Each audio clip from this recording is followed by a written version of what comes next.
Hey everybody, this is Chris Rivera. I am with Integrity Offshore Staffing.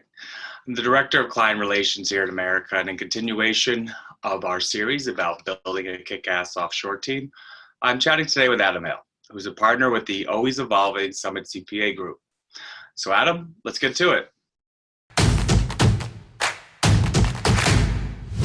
So Adam, the founding partner and problem solver of Summit CPA. In 2001, it all started. So what was the vision at that time? At that time, man, we just were looking to blaze our own path, and we just didn't want to work a ton of hours during busy season. So my partner at the time was my boss. So for the first 3 years, I worked for him. And whenever he started the practice, he's just like, hey, I'm looking to still do public accounting, and instead of working 100 hours during busy season, try to figure out a way to annuitize the business a little bit and work, normal hours all throughout the year. So that was really the plan. I mean, it was pretty self-serving. We did a lot of cutting edge stuff at the time in terms of like value-based billing and ACHing clients' accounts every week, that kind of a thing. Pretty early on, but it was, again, it was pretty selfish. It was, we needed the cash flow. We wanted to create the annuity. So a lot of the things that we did that are kind of commonplace now were a little obscure back then. And the reason was just, again, we were just kind of trying to even things out, if you will, from a cash flow and a workload standpoint. So essentially, what's the vision now or the objectives over the next, let's say, 3 years? Our focus right now is just continuing to try to up the game on the, on delivering value. So early on, it was all about, taking the traditional write-up work and spreading it out evenly throughout the year. So you didn't have that compressed busy season.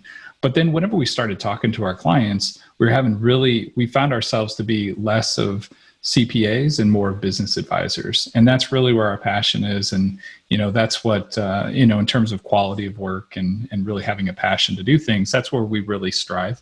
And that's what our team looks for whenever they come and they work with us. And that's what our clients also look for. So I think just trying to always just up our game in terms of how we deliver, what we deliver. So we're doing a lot with dashboarding and KPIs and stuff like that. There's some canned stuff out there, and it looks really cute, but it's not super functional. So we're trying to bring the functionality along with the cuteness and be able to give our clients the information they need in real time on their phone and that kind of stuff. So awesome. No, I love it. Love the whole technology aspect of it. So in retrospect, what would you say were some key moments that shaped the history of Summit? Hiring. Everything that we've done a retrospective whenever we have our team retreats, and we've kind of looked back through a timeline of Summit CPA and then marked all of our major milestones, whether it's financially or services we deliver. And at the exact same time, every single time, it was a key hire. And so most of those people at this point are at our director level. So we have a really super strong leadership team. But yeah, if you look over the course of our almost 20 years, it's like, hey, now we have a tax director. We're not super into tax. My partner and I are really good at tax, but that wasn't where our passion was. But that was a natural need for the company. Well, we found somebody that's all they like to do, and he's fantastic at it. Dave Danick's our tax director. Same thing with Kim, our audit director. It just kind of goes from there. So now we have people in marketing seats, and accounting director and IT director, all the different facets of the business that we need. We've been able to make some really key hires in all those areas. That's been big for us. Yeah, that's awesome. And I've been watching a lot of your videos on YouTube and your talks around the CPA's profession of future technology. And people call the Summit CPA the firm of the future. So why is that so? And what are your thoughts about it? Well, my first thought is we're kind of the firm of the now. I appreciate the firm of the future kind of a thing, but and to a lot of firms out there, we probably are. You go to these CPA events all over the country, and they're always talking about, hey, in the future, you should be doing this and you should be doing that. The reality is you should be doing it now. We don't really know what the future holds, and we need to keep pushing the envelope for sure. But you need to kind of get caught up first so that we can, progress. So for us, what future means is just always it's more of an approach. So we're always looking for something better, innovative, tools. We're constantly reading and trying to listen to what others are doing and kind of make it our own way. So that's the way we kind of embrace the future, is just making sure that you can handle the change. And I've been reading the blogs too, and your mission is to change the way people think about accounting. So, you guys don't even step into a client's location to do a 401k audit, right? How do you manage? Yeah. So we do some 401k audits, and that's really just about process and everything. So when we were just reflecting a little bit on what we wanted to do and what our mission for the company was, is whenever we say change the way, that people think about accounting, we mean our customers. We want to make sure that our customers are expecting more of an advisory service out of their CPA firm, not just transactional. And then we're also talking about our team. So we want our team to kind of rethink how they look at public accounting, because we're doing this other service. And then also our competitors. So we actually have started to work with other CPA firms and coaching them on delivering VCFO services. And so, like I said, it's full scope: customer, team, competitors. We want them all to kind of just reshape and think about how public accounting is more advisory and strategic than just transactional. Mm-hmm.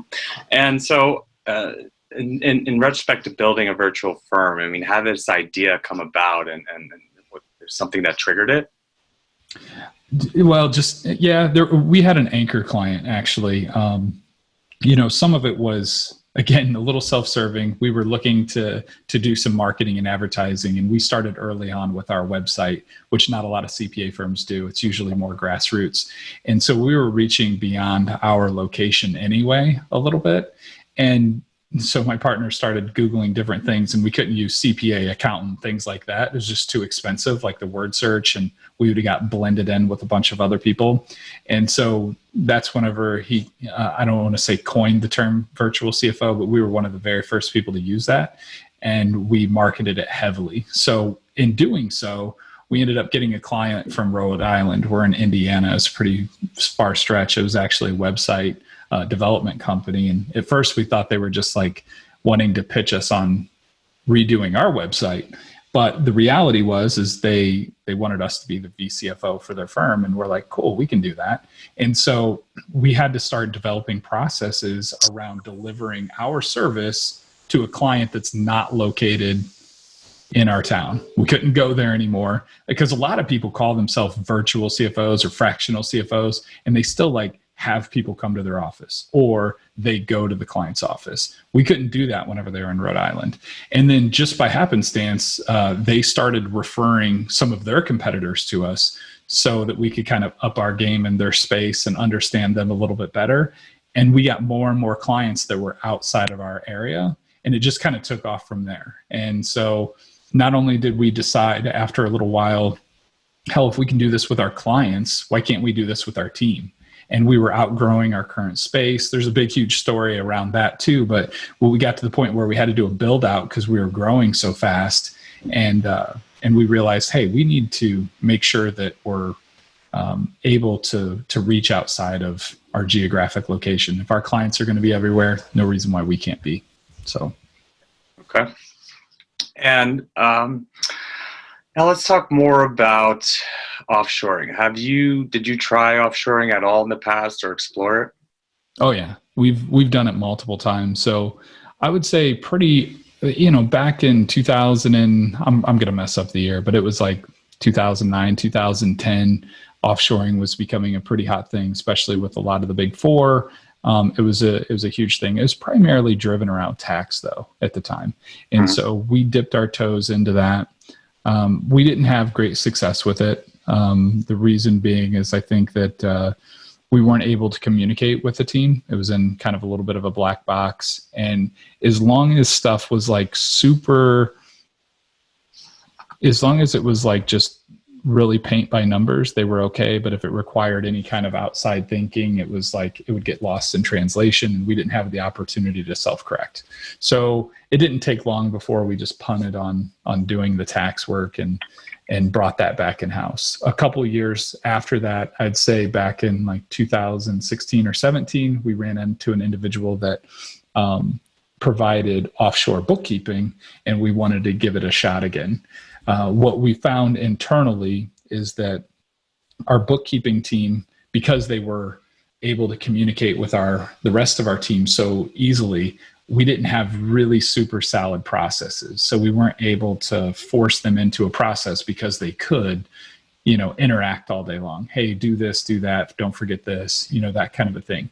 It really, whenever you grow, that becomes problematic. You really need a lot of strong process on the back end in order to successfully do bookkeeping services within your practice. And so anyway, we started working with this other company for a while, and it made us develop the processes and everything. The only problem is it wasn't as scalable as we would like it to have been, and it wasn't, and the quality of work would sometimes kind of fall off. So the process was good, but everything else was a little bit off. And so we were kind of looking around for potential other opportunities, and that's whenever I saw you in New York. And yeah. And that started this whole process. So that kind of was the trigger point. So do you hire them for temporary or permanent, and kind of what were the qualification experience you were seeking in the beginning? Yeah, well, just to back that up a little bit, what I really liked about your presentation was your approach. What I think makes you all a little bit different is I really like the idea and the mentality that you're remote and not offshore necessarily. So it just happens to be you're in a different country. But again, our team's all over the United States, so it's pretty seamless transition as far as that stuff goes.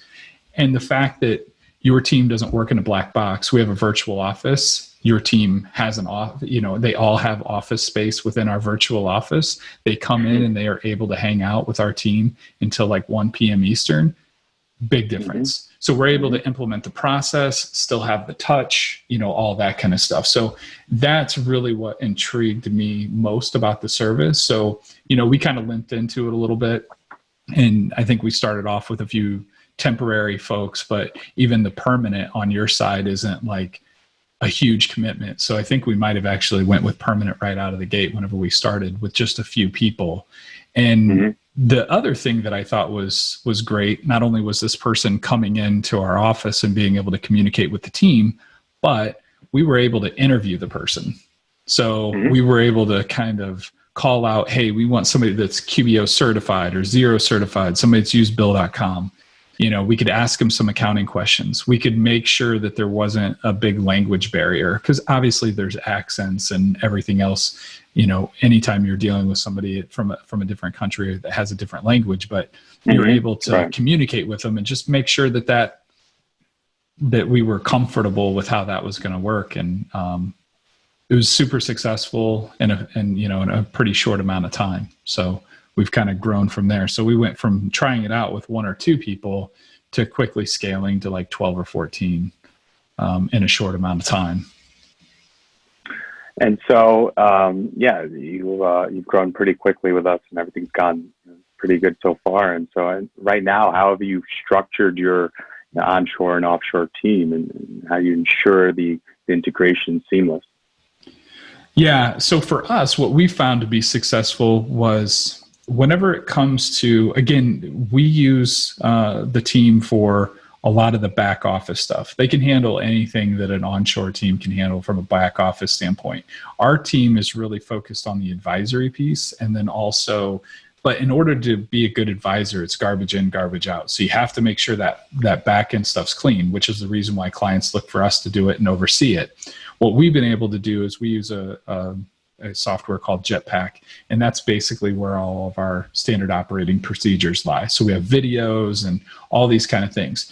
Your team's familiar with Jetpack. We have some that have used it in the past, and they come right in. They're able to check off all the tasks, watch the videos, understand how to do things, and they're very methodical. They're also kind of left alone from all the client traffic, which is what we want. That's what we'd want from any bookkeeping team, is you want to kind of like get them out of the traffic of all the emails or Slacks or conversations from the client so they can do the heads down work. So that team comes in and they have a very defined set of tasks. They have videos where they can go to, and then they meet with their individual person that's assigned to them in order to just check in for the day, see if they had any blockers, talk through things, make sure that everything's going, and sometimes just reshuffle the deck for the next day. Hey, let's move some things around. Priorities have changed, those kind of things. So we found it best to have almost kind of that one-to-one relationship. And it also gives us the ability to scale into each one of those folks too. So we might need 10 or 20 hours from each one of them initially. And then as our team's book grows, we're able to just keep filling those same people up. So when you were hiring, do you think you prefer to hire one staff at a time, or hire a bunch at a time, or what are your thoughts on that? Yeah, so initially it was just more of testing the theory and making sure it was good. And then once we had an experience with one or two people that we really liked from your team, they joined and were able to do really well. Then we could scale pretty fast because we had the system in place. So that's why Jetpack was so important. So we already had all the SOPs built out. We just needed somebody to take them over. And once we were able to see that your team could come in and just knock it out really quick and succeed in that kind of a model, then it was more of I think you recall, we turned the floodgates on. We were just hey, we need to interview people right now. We need to, see what's going on. Let's get as many folks as we can on. So I would start out slow, and then if you have the process built, then bring more on faster in order to really get things going. But what's also cool is that they were also able to help us build out our standard procedures too, or modify them whenever we needed, because they had experience with Jetpack and project management tools to understand what we were trying to do and accomplish. So that was a little bit of a time saver for us as well, where we had some gaps. Mm-hmm.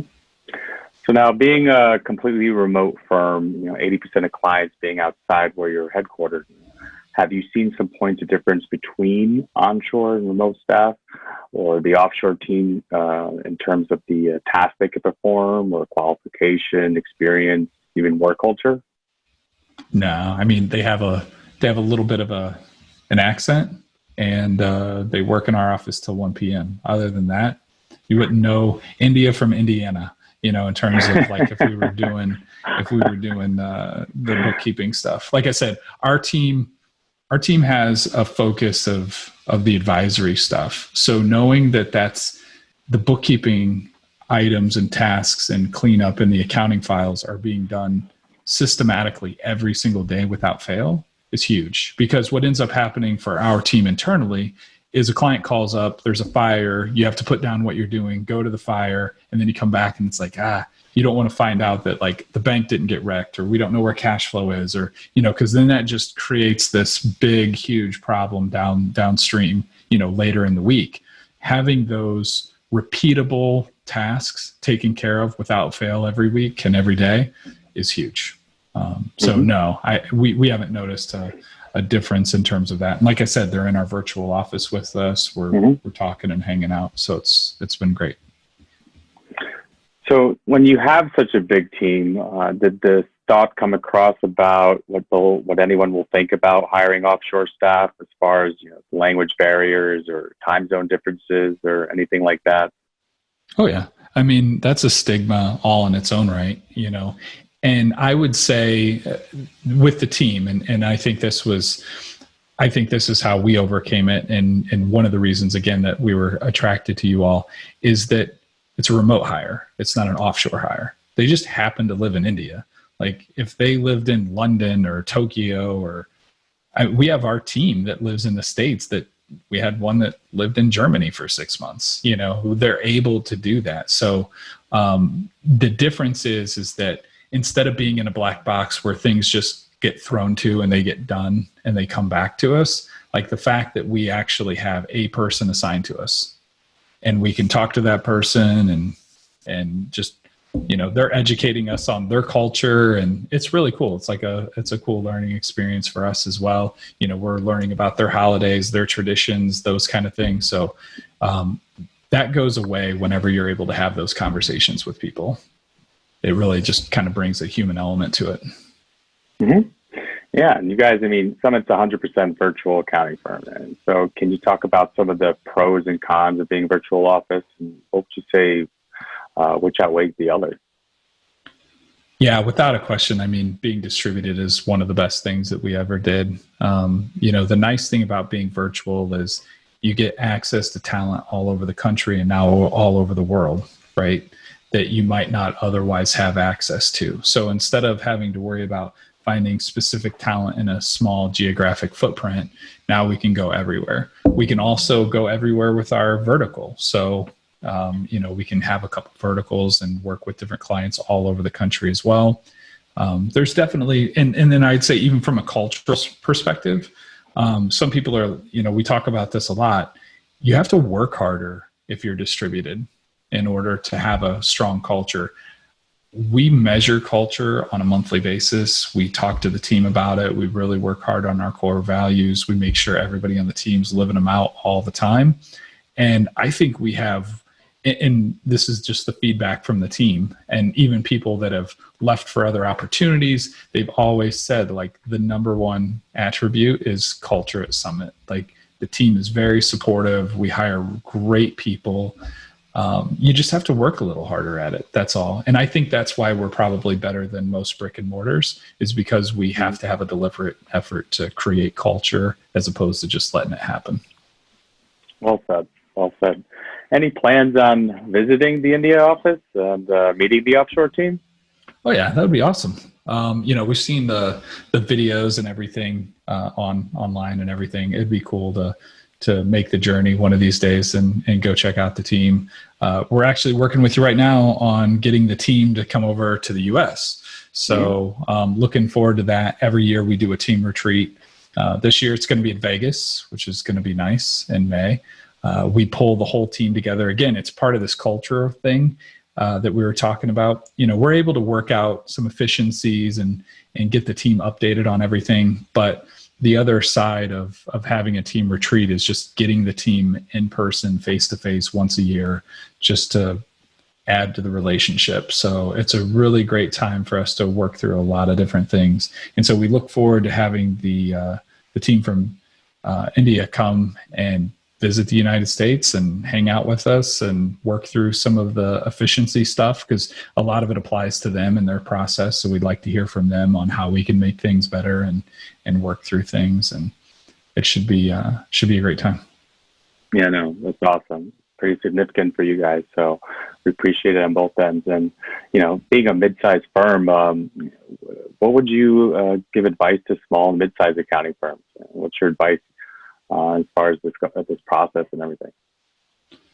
Well, we've always had just the jump first mentality with everything. I mean, that's, whenever you were talking earlier, firm of the future, it's just, it's just taking a lot of swings at stuff. And because you never know, perfection's your worst enemy. So you just sometimes have to dive in, create the process, be willing to be agile with, shaping things. And so my advice would be just to reach out, interview some folks, see if you can find a good fit, make sure that you have the structure in place, and just know that it's going to have to be fixed. So once you get moving around, you've got to give it a little time to again, be just agile and shift things around a little bit. But once you find a good comfort zone, then, make sure that you just leverage, as much as possible. That's how we've kind of built our firm, is just leveraging as much as possible to bring the costs down to our clients so that we can focus on the most value-added stuff we can. All right. So winding down here, some rapid fire questions. What are the top 5 apps that you suggest for virtual working? Top 5 apps. Wow. 𝐚𝐜𝐜𝐬𝐬 is our virtual office. We would be lost without them. Slack, which integrates with 𝐚𝐜𝐜𝐬𝐬, is a great DM. As far as like accounting software and things of that. Oh, well, Calendly is amazing. So Calendly, allowing your clients to be able to schedule whenever they need to. That's great.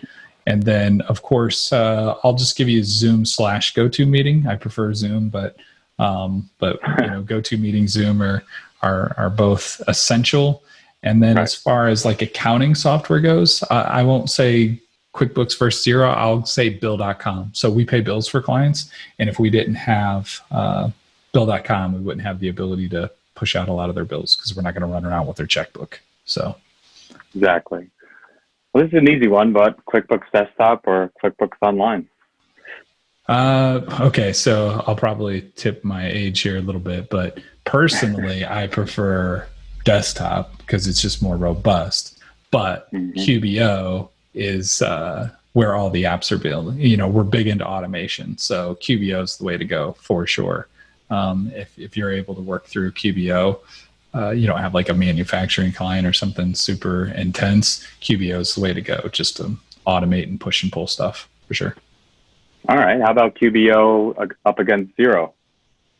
Yeah, so I have to go with QBO again. I know there's a lot of Xero fans out there, especially from Australia and Canada. It's starting to leak into the States as well, but QBO is just a little bit more robust. I know that Xero's got some accountant-friendly apps with it as well, but again, it's more about connectivity for us right now. Care less about the software and more about the connectivity. Perfect. What would you say, which ERP would you recommend to mid-sized businesses? I really like NetSuite. So it's kind of got a QBO feel, but it's a lot more robust. So I wouldn't have said that 5 or 10 years ago, but NetSuite's really impressed me over the last couple of years. So if I was doing like a mini ERP, that would be it. So if you were not a CPA, what would you be? I would be a blackjack dealer. I just enjoy messing with people and having a good time, and I like cards. Love it. Yeah, I would be a dealer in Vegas probably. Surprise, surprise, that's where our team retreat is. Yeah, I was going to say, it's a good tie-in. How about favorite holiday destination? Holiday destination? Anywhere with the family, preferably warm. So I'm pretty agnostic to where it is as long as I'm with the family, and preferably warm. I'm not, I live in Indiana. I've seen enough snow. I'm cool with it on Christmas, but any other day, you can have it. Perfect. And how about your favorite sport? Baseball, football, basketball? Played baseball. Love the NFL, football, but college basketball, Indiana University. So college basketball, pro football. And favorite staffing company? I don't really know any good ones. You all, of course. All right. We just hired a dozen people in the last little bit. So I know, since the summer. Well, this ends today's Build Your Kickass Team series of podcasts. Adam, thank you so much for your time right now. And podcasts can be a great value to all your peers in the accounting industry. And any questions you think be relevant to the podcast, we'd love to add them. Cool, thanks.